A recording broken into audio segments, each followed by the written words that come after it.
The void of space extended without limit in every direction as the USS Defiance cruised through the far reaches of the outer rim at a measured speed. Captain Jake Morrison remained on the bridge with his hands folded behind him, quietly observing the view screen as it displayed the constellations ahead. The vessel had been engaged in its exploratory assignment for 3 months, and the crew had settled into familiar patterns with the easy precision that grew from serving side by side for years. Lieutenant Amy Chen occupied the communications console, performing routine scans of the long-range instruments, while Commander Paul Jackson examined tactical readings at his station. The bridge vibrated softly with the gentle noises of a well-running ship, and the atmosphere felt calm because nothing out of the ordinary had shown up on their sensors for weeks. The Defiance was not the largest craft in humanity's armada, yet it remained one of the most advanced machines ever built by Earth's military designers. Its exterior shone with a dim metallic coating that absorbed surrounding light rather than casting it back.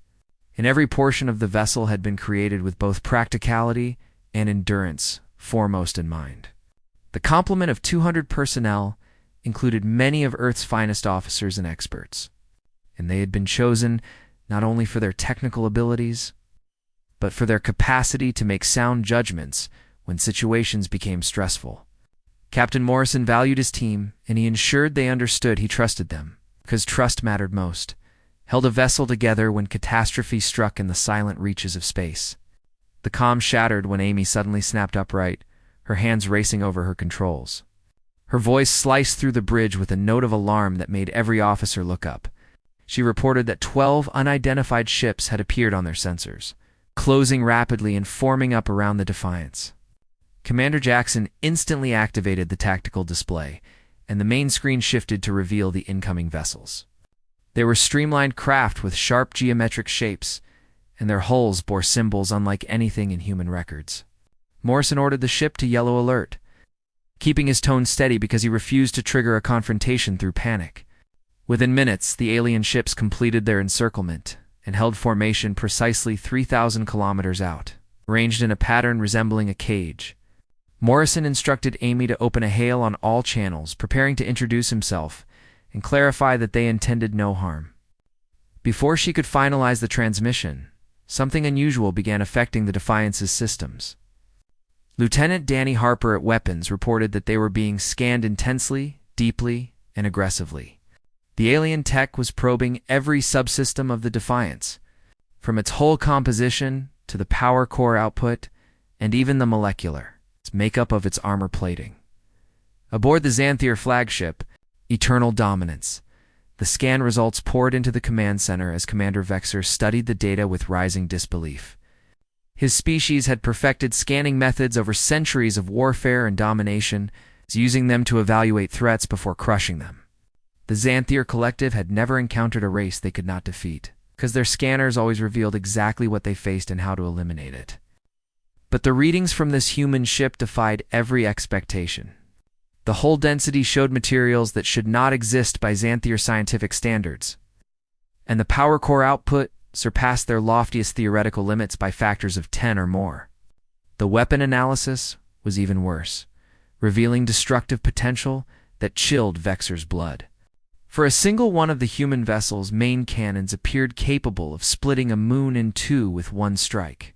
His second officer argued that their scanners must be malfunctioning.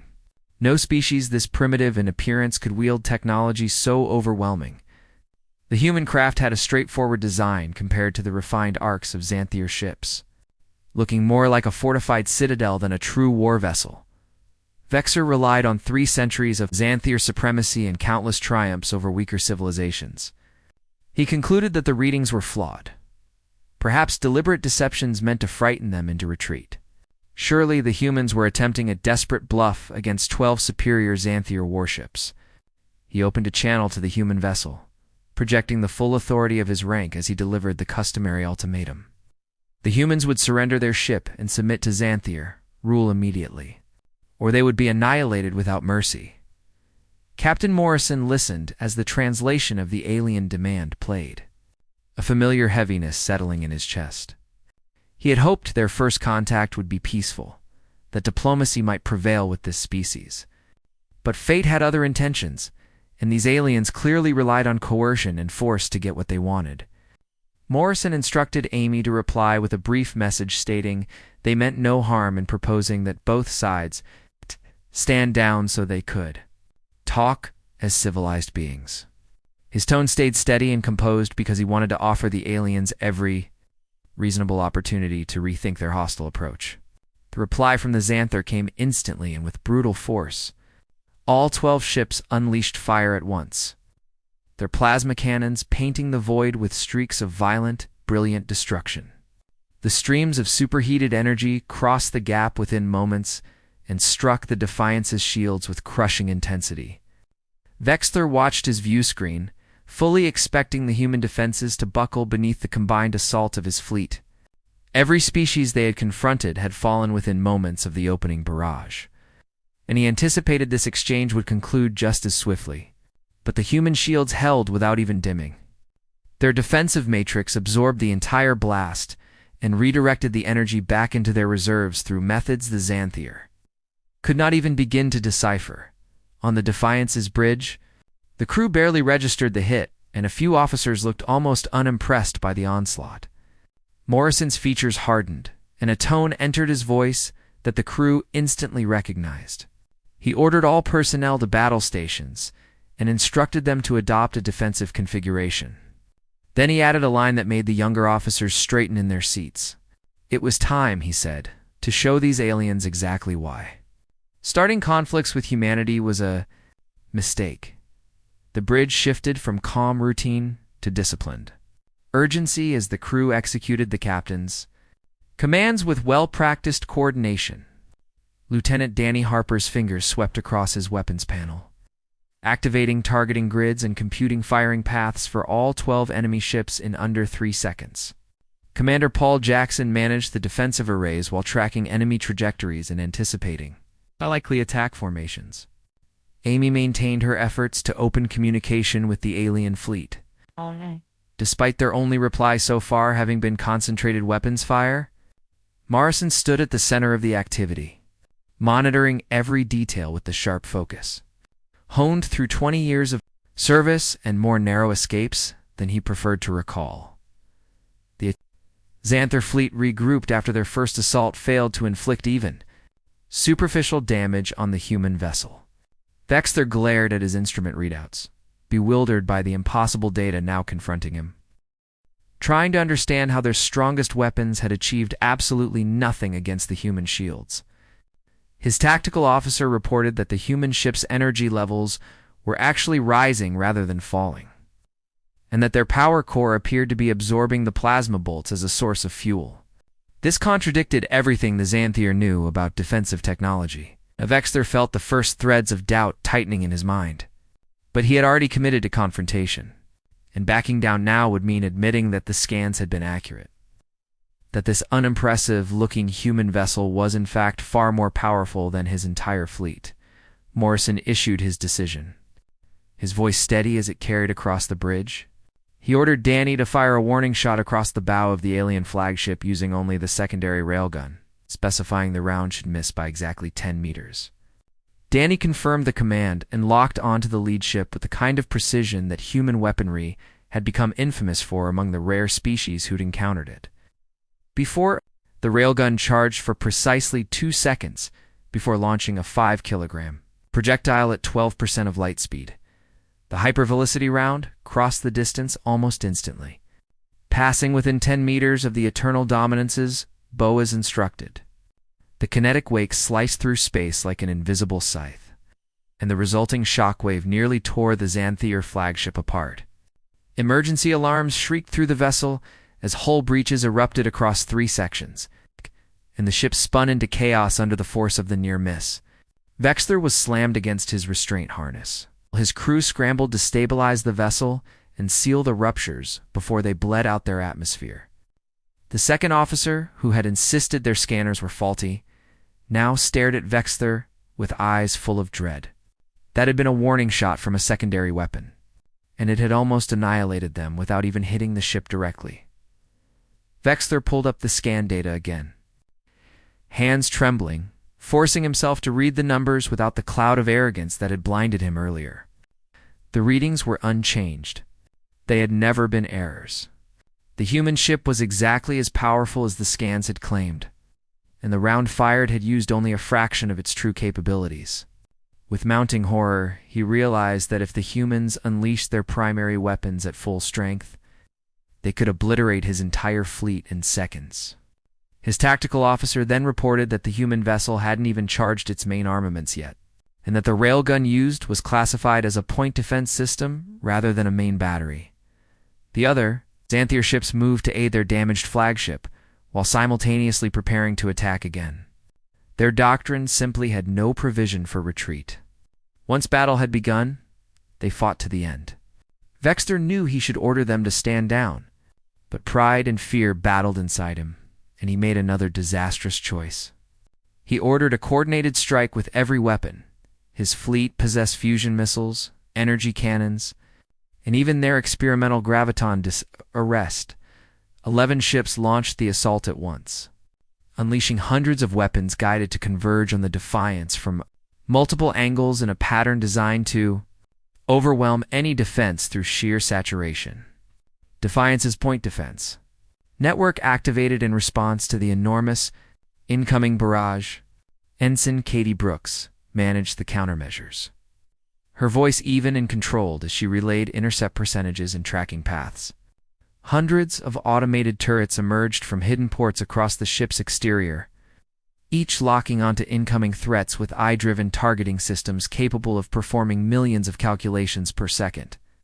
The turrets fired in bursts so rapid they formed continuous streams of light instead of individual shots. Every fusion missile was destroyed before closing the distance.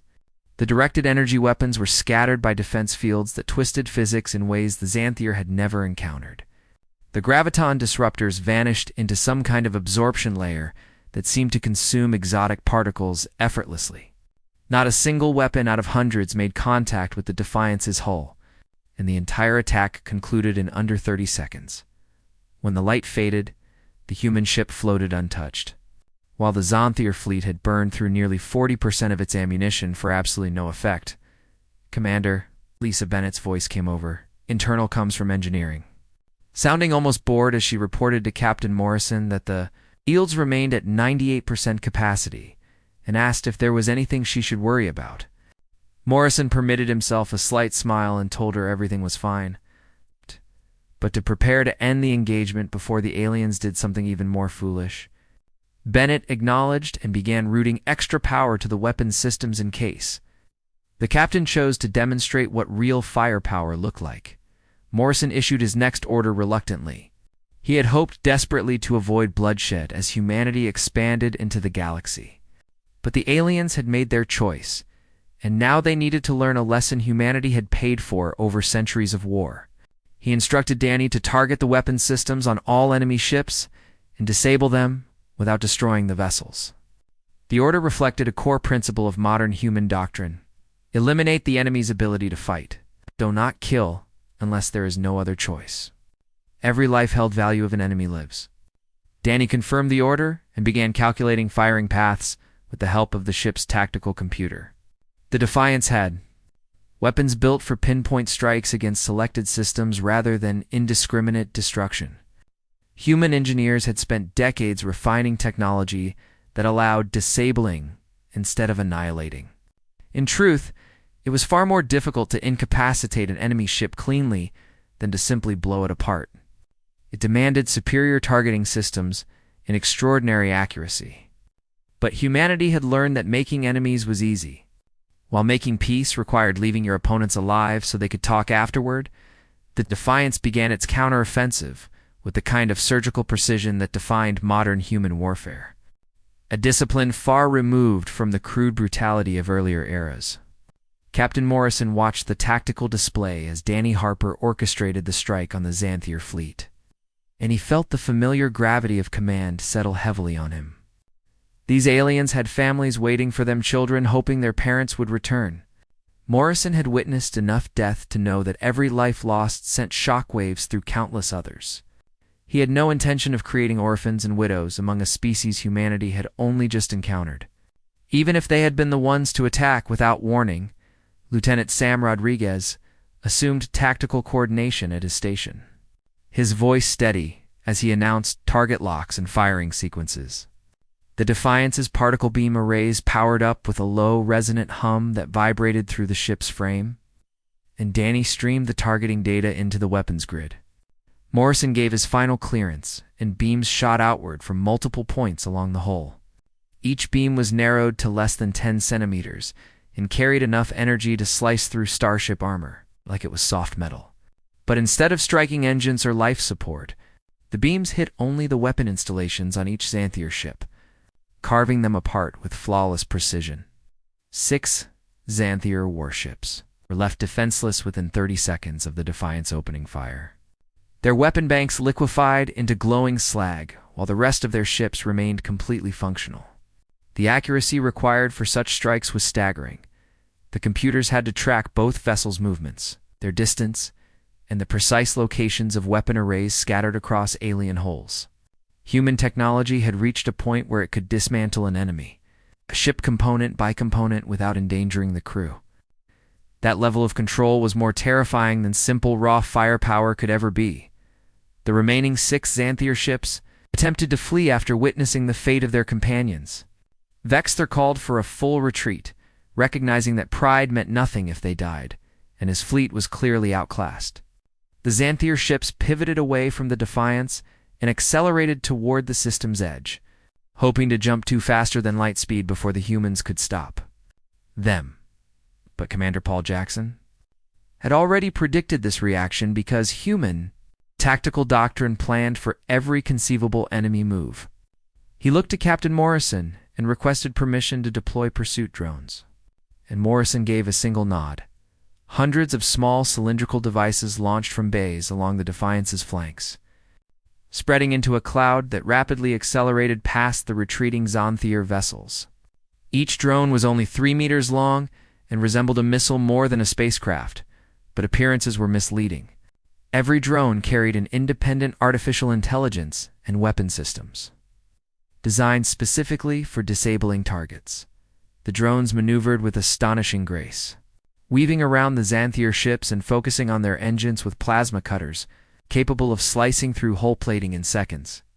The alien crews watched in helpless dread as the drones swarmed across their vessels, systematically severing their propulsion systems. The drones worked with flawless coordination, carefully avoiding all life support components while cleanly removing every ability to flee or maneuver. Within 5 minutes, all 12 Xanthier warships drifted helplessly in space, their weapons destroyed and their engines reduced to twisted scrap yet there. Required for such an effort surpassed anything Vexter had ever imagined. The humans could have wiped out his entire fleet in seconds, yet they'd chosen the painstaking route of disabling each vessel while leaving every crew unharmed. This demonstrated a level of technological superiority bordering on the divine. But it also revealed something deeper about human nature, something no scan could ever have shown. These beings valued life, even the lives of their enemies, enough to take the far more difficult path of mercy over the simple path of destruction, Captain Morrison instructed. Amy to open a channel to the alien flagship, and when Vexer's shaken image appeared on the view screen, the captain's expression was firm but not cruel. The once proud Xanthier commander looked utterly defeated, his confidence shattered. Behind him, his crew scrambled to stabilize failing systems and measure the extent of the damage. Morrison introduced himself properly this time and explained that they had responded with the minimum force required to survive the unprovoked assault. He told Vexter to power down any remaining systems and promised they would discuss terms once everyone had recovered from the adrenaline of combat. Vextar then voiced the question that had tormented him ever since the warning shot nearly tore his flagship apart.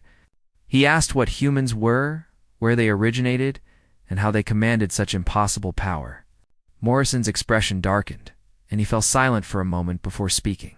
He explained that humanity was the result of a species spending 10,000 years fighting itself before ever reaching the stars. They had learned every imaginable method of war because they'd had no alternative through the long, bloody centuries of Earth's past. But they had also learned the greatest lesson of all: when to show mercy. and when not to kill simply because they could. The captain continued, explaining that human vessels were designed to endure anything because humanity had nearly annihilated itself. So many times that survival had become the core of all engineering. Every weapon system, every layer of defense, every piece of technology aboard the Defiance had originally been built to face other humans in conflicts that threatened their species with extinction. The scans had been accurate, but they lacked the context behind the numbers. The Xanthier had expected a traditional warship. Instead, they had found something humanity had created to ensure their species would never be destroyed by anyone or anything. Vexther listened, the weight of terrible realization pressing upon him. His people had ruled the Outer Rim for 3 centuries through superior scanning technology and unmatched military strength.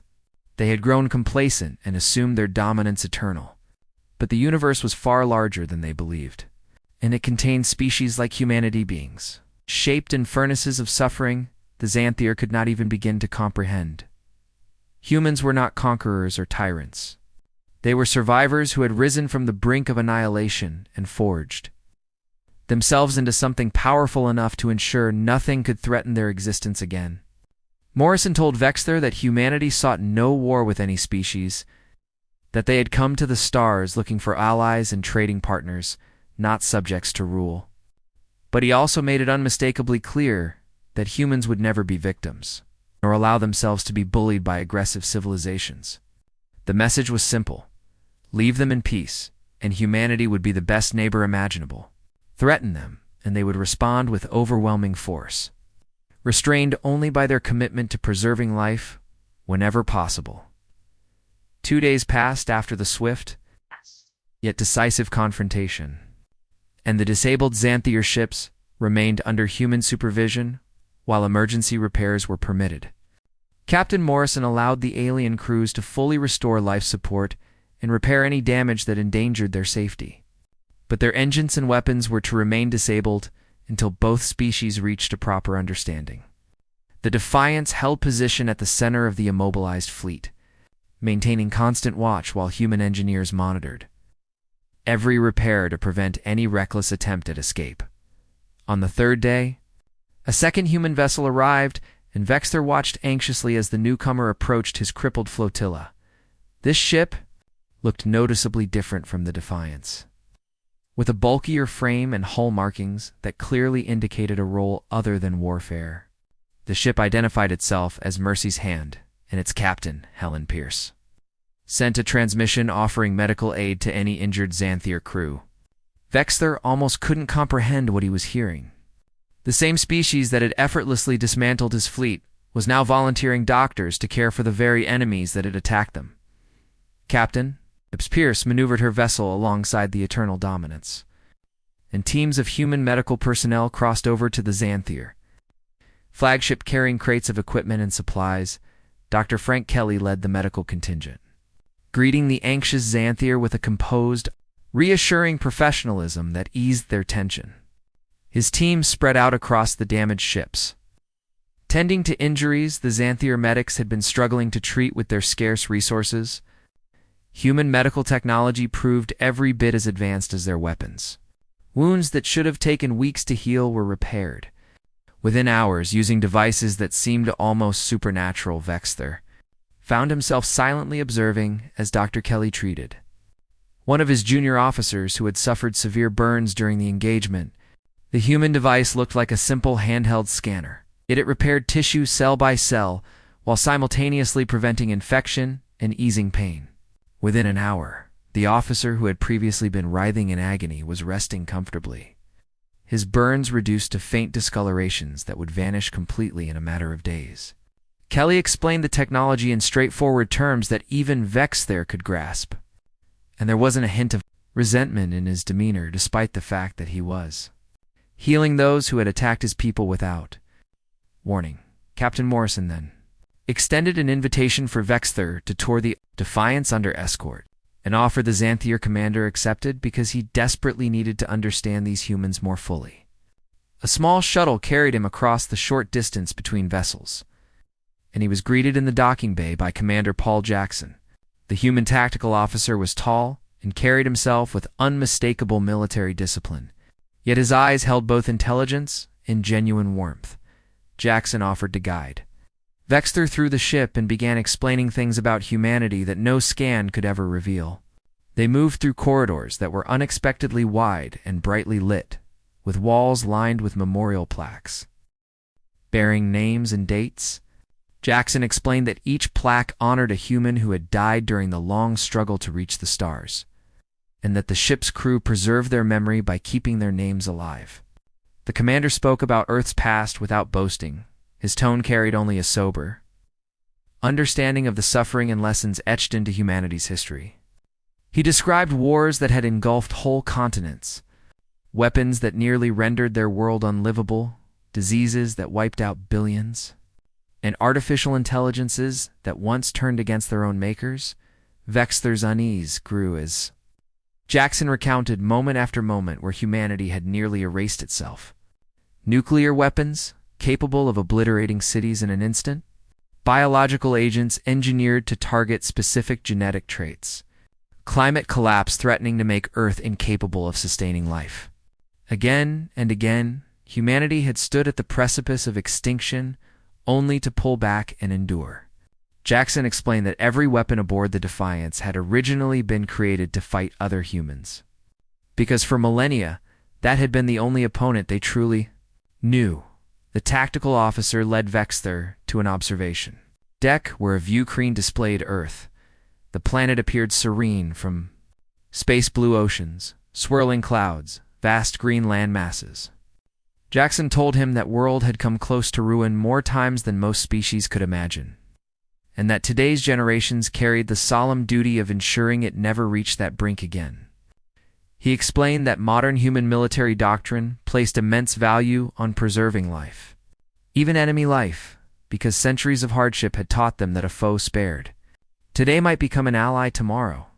They moved next to the manufacturing bay, where Lieutenant Nick Cameron described how human vessels could produce almost anything from raw materials using advanced molecular assemblers, food, medicine, components, even weapons, whatever the situation demanded. Cameron was young, energetic, and showed no animosity toward Vexter. Despite knowing the Xanthier commander had launched the attack, he explained that human starships were designed to function independently for years if necessary, because Earth had learned long ago that survival required self-sufficiency in a universe that might not be welcoming the Defiances. Medical facilities impressed Vexter even more than its weaponry, Dr. Kelly demonstrated. Equipment capable of diagnosing and treating thousands of ailments, and explained that human medicine had advanced rapidly because they had endured centuries, battling diseases and injuries on a global scale. Earth's population, the doctor said, had dwindled multiple times due to pandemics and wars, but humanity had always managed to rebuild. Kelly's voice carried sorrow as he spoke of the billions lost, yet also hope as he described how each catastrophe had driven them to improve. Jackson then escorted Vexter to the ship's archive room, where Ensign Laura Stevens oversaw humanity's historical databanks. She brought up displays recounting Earth's entire past, including the shameful chapters many species would have buried. Vexter watched footage of wars, atrocities, and near annihilations, and in them, he began to understand why humans had become so powerful. They had survived every challenge, not through luck, but through determination, adaptability, and a willingness to learn from their mistakes. Stevens explained that humans valued transparency about their history because ignoring past errors meant repeating them. Vexter finally asked the question that had lingered in his mind throughout the tours: why were the humans revealing their weaknesses and failures, instead of simply flaunting their immense power? Captain Morrison, who had joined them at some point during the tour, answered with quiet authority. He said they wanted Vexter to see what humanity truly was, beyond technology and weaponry. Humans were not interested in conquering the galaxy or building empires. They had finally reached a level of internal stability that allowed them to explore the stars without destroying their own world, and they sought to avoid conflict whenever possible. Morrison's voice took on a serious tone as he told Vexter that humans remembered what it felt like to be on the losing side. They understood the terror of facing an overwhelming enemy and the desperation of fighting for survival against impossible odds. That knowledge guided their actions, including the choice to disable the Xanthier fleet rather than annihilate it. Humans could have become conquerors with their power, but they chose instead to be protectors of life, including the lives of those who had attacked them. 2 weeks after the confrontation, a summit convened aboard a neutral station orbiting a barren moon at the edge of Xanthier space. The station, hastily constructed by both species, represented the first cooperative project between humans and the Xanthier. Ships from both sides maintained respectful distances as diplomats and military officers gathered in a spacious conference chamber designed to accommodate everyone. The Xanthier High Council sent 5 representatives, including their supreme leader, Zephron, who had ruled the collective for 40 years. Ambassador Christine Walker led the human delegation, carrying herself with the quiet confidence of a seasoned negotiator. She was accompanied by Captain Morrison, attending as a military advisor and witness to the events that had brought the two species together. Vexler stood with the Xanthier representatives, but over the past 2 weeks, he had become something unexpected, a bridge between the two species, understanding both sides better than anyone else present. The conference began with formal statements. Zephron spoke first, his voice commanding yet tinged with an uncertainty previously unimaginable. He acknowledged that the Xanthier had initiated hostilities based on flawed assumptions and had suffered the consequences of their arrogance. Yet he also admitted confusion regarding human intentions. Since species with such overwhelming power typically sought conquest rather than mercy, Vexler requested permission to speak. Standing before the leaders of his own people, he recounted what he had witnessed and learned. He explained that the scans had been accurate, but the Xanthier leadership had refused to believe the data because it contradicted their worldview. He described how the Defiance had neutralized his entire fleet without killing a single warrior, and how human medical teams had healed the wounded with technology far beyond what the collective possessed. His voice grew emotional as he recounted the tour of the human ship and the history lessons from Commander Jackson and the others. He told his people that scans could measure shields, weapons, and power output, but not character or intention. Humans were all that the data suggested and more. What made them truly formidable, he said, was their ability to show restraint and mercy even when they could have destroyed their enemies without effort. Humanity had endured 10,000 years of self-war and emerged not only powerful, but wise in its use of that power. Vexler warned the High Council that testing humanity's limits would be the gravest mistake the collective could make, Ambassador. Walker thanked Vexler for his testimony and addressed the Xanthier leadership directly. She explained that Earth and its colonies sought trading partners and friends, not subjects or conquered territories. Humans had learned through bitter experience that diversity made civilizations stronger, and that different perspectives often led to better solutions. Walker explained that humanity was willing to share some of its technologies, especially in medicine and agriculture, because such advances could alleviate suffering across the galaxy. Yet she also emphasized that humans would defend themselves and their allies with unwavering resolve if threatened. Her voice hardened when she addressed the question of what would happen should the Xanthier or any other species choose to wage war on humanity. She noted that Captain Morrison had demonstrated the Mercy Protocol, which had since become standard doctrine throughout the human fleet. Ships were instructed to disable rather than destroy enemies whenever feasible, minimizing casualties on all sides. But Walker clarified that humanity maintained additional contingency plans for total warfare, ready to be enacted if repeated aggression met mercy with defiance. Zephron, still uncertain, asked the question that had haunted him since Vexler's initial reports: had the Xanthier already tested humanity's patience too far? Walker turned to Captain Morrison, who stood to answer. Morrison reassured the council that no line had been crossed beyond repair. The initial attack had stemmed from ignorance rather than malice, and the Xanthier had already learned their lesson without needing further demonstrations of human power. Negotiations continued for 3 days, culminating in a treaty that reshaped the political dynamics of the sector. The Xanthier Collective agreed to halt all expansionist policies and to respect the territorial claims of other species, including humans. In exchange, Earth opened trade routes and shared medical technology capable of saving millions of Xanthier lives over the coming decades. Both civilizations established cultural exchange programs and agreed to station ambassadors in each other's territories. Most importantly, they formed a joint council to handle disputes and prevent future conflicts from escalating. The treaty also included provisions for coordinated defense against external threats, and both sides pledged to protect one another in the event of an attack.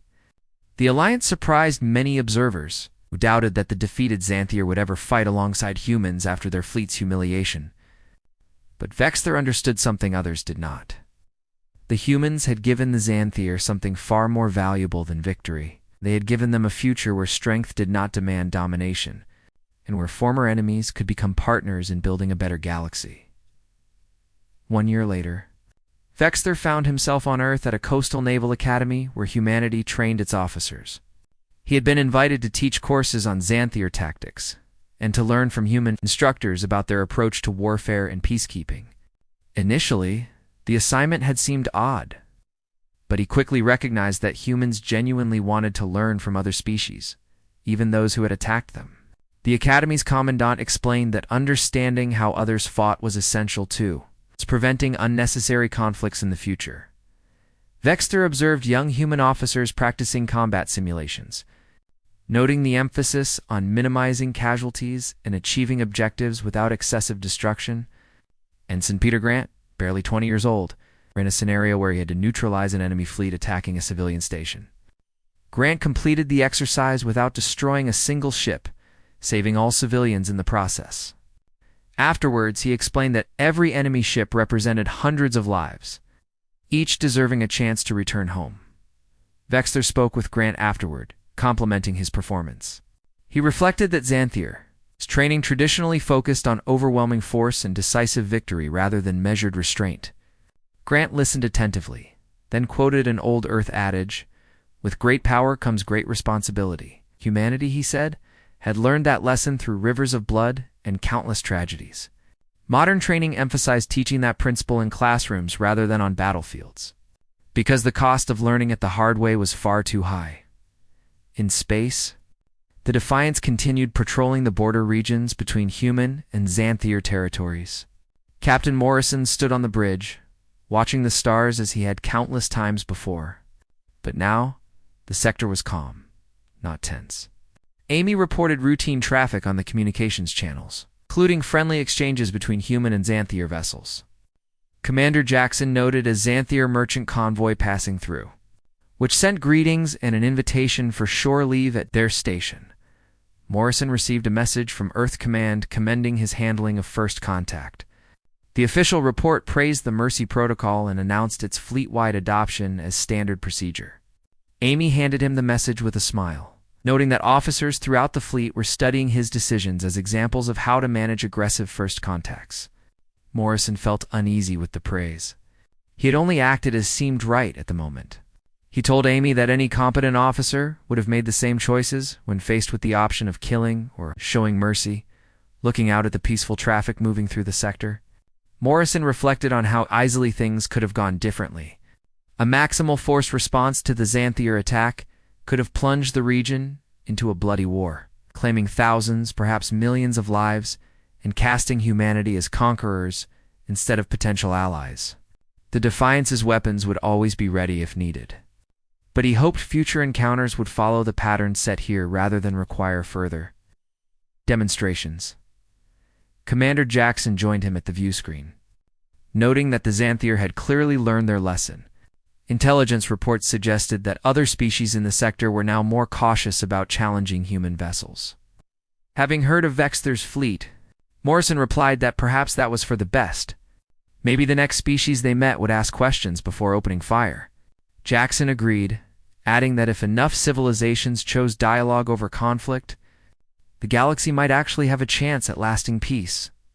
The Defiance moved on through the darkness of space, carrying a message that resonated far beyond a single encounter. The message was simple, yet profound. The most dangerous species was not the one with the largest weapons or most powerful ships. The most dangerous species was the one that knew when to hold back, that chose mercy over vengeance whenever possible. The Xanther had scanned a human battleship, expecting a routine target. Instead, they discovered a species that had mastered the hardest lesson in the universe, that true strength includes knowing when to extend a hand in friendship instead of a fist in anger,